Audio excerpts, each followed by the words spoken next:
Assalamualaikum warahmatullahi wabarakatuh. Jumpa lagi bersama saya Hadiah Nur.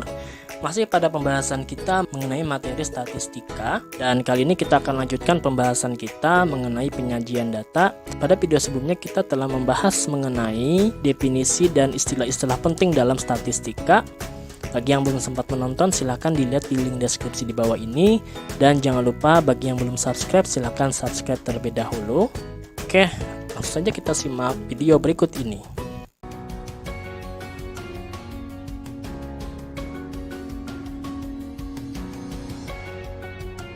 Penyajian data ada beberapa cara. Yang pertama disajikan dalam bentuk tabel, kemudian bisa juga dalam bentuk diagram batang, kemudian bisa juga dengan diagram lingkaran, kemudian bisa dengan diagram garis, dan terakhir bisa dengan piktogram.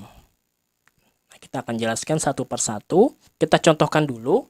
Misalnya data nilai ulangan matematika dari 50 siswa kelas 9 suatu SMP sebagai berikut. Nah, ini nilai kumpulan dari 50 siswa. Pertama, cara penyajian dalam tabel, yaitu kita akan kelompokkan berdasarkan nilai mereka, yaitu 50. Karena nilai terkecil di sini 50, kita tuliskan 50 terlebih dahulu, kemudian 60, kemudian 70, 80, 90, 100. Kemudian ada istilah turus dan ada istilah frekuensi. Pada video sebelumnya telah dijelaskan mengenai pengertian dari frekuensi ya.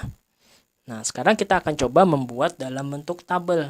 Caranya, nilai 50 kita hitung 1, 2, 3, 4, 5. Ada lagi? Tidak ada lagi. Sini kita tulis 1, 2, 3, 4, 5. Frekuensinya kita tulis 5.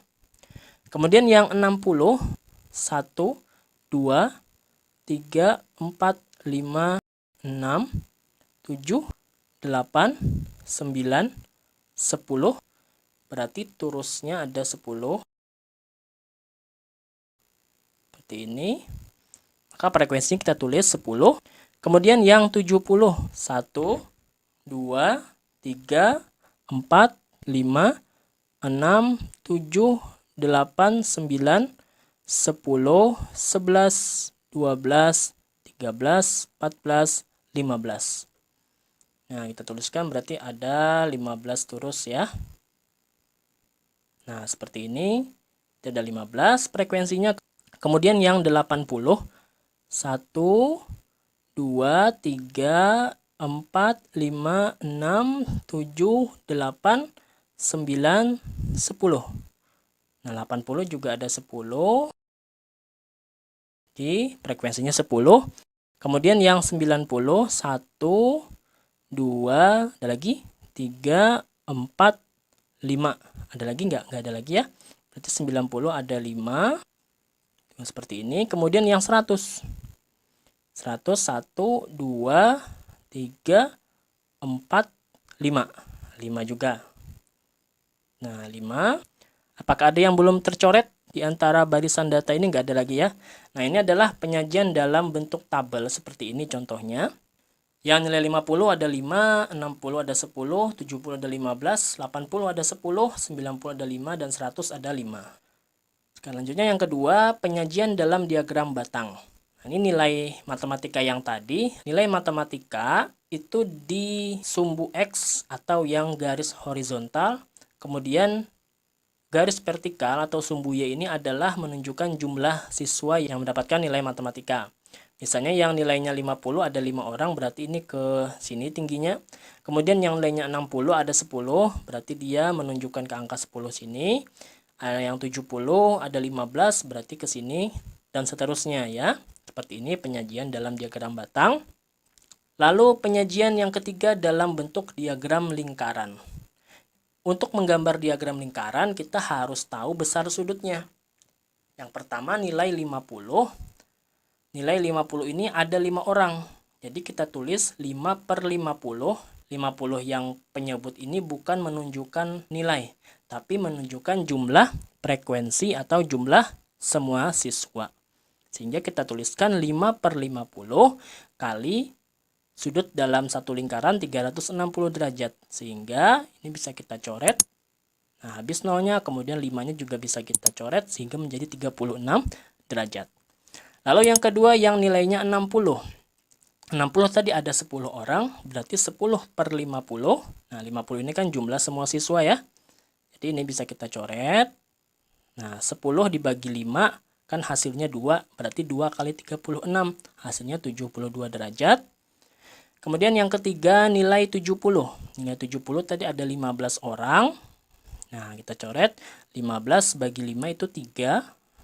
Berarti 3 kali 36, hasilnya 108 derajat. Kemudian yang keempat nilai 80, 10 per 50, berarti sama dengan yang nilai 60 tadi, 72 derajat juga. Kemudian yang kelima nilai 90.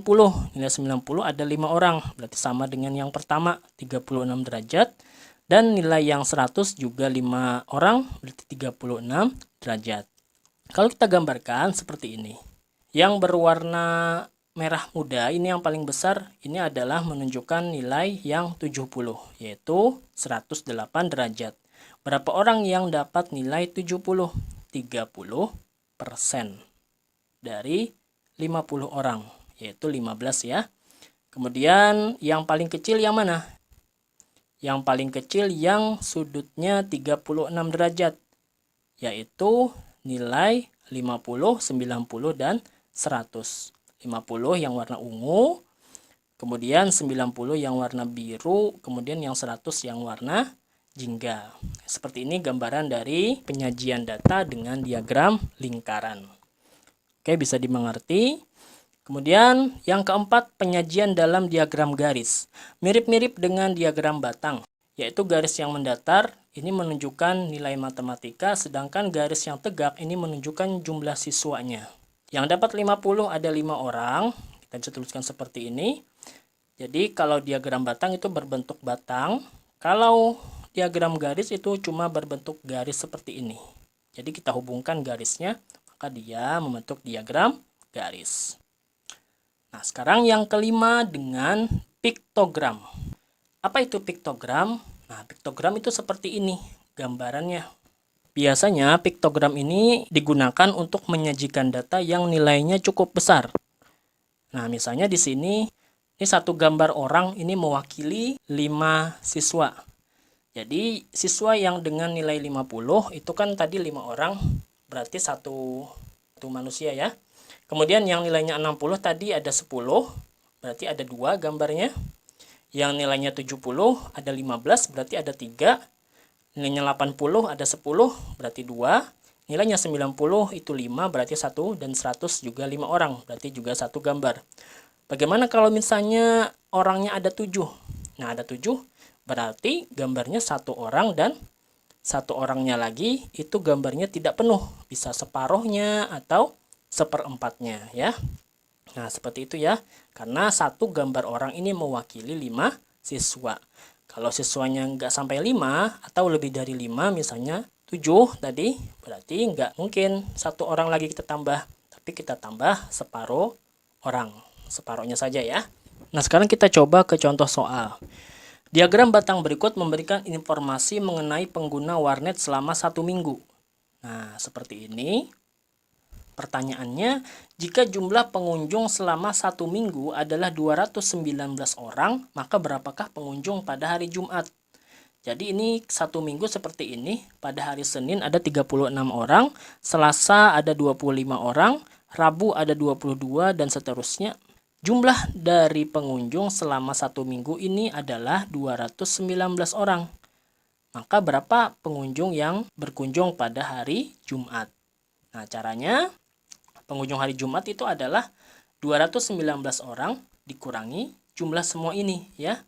Yaitu 219 dikurangi 36 tambah 25 tambah 22 tambah 43 tambah 28 tambah 31.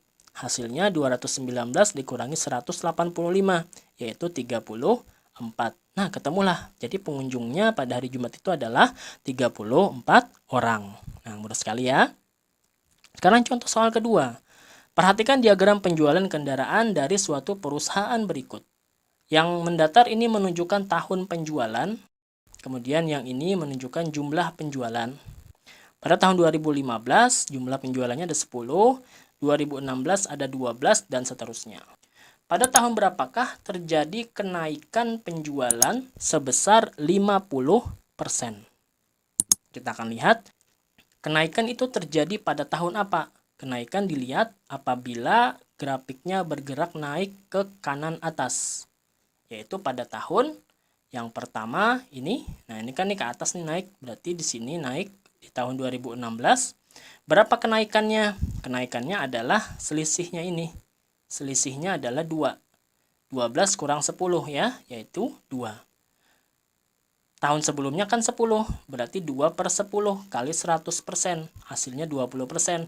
Berarti kenaikan pada tahun 2016 itu adalah 20%. Kemudian yang mana lagi yang mengalami kenaikan? Nah, yang ini mengalami kenaikan, yaitu pada tahun 2018. Berapa kenaikannya? Kenaikannya 12 dikurang 8 per pada tahun sebelumnya yaitu 8. Jadi 4 per 8 kali 100%, hasilnya 50%.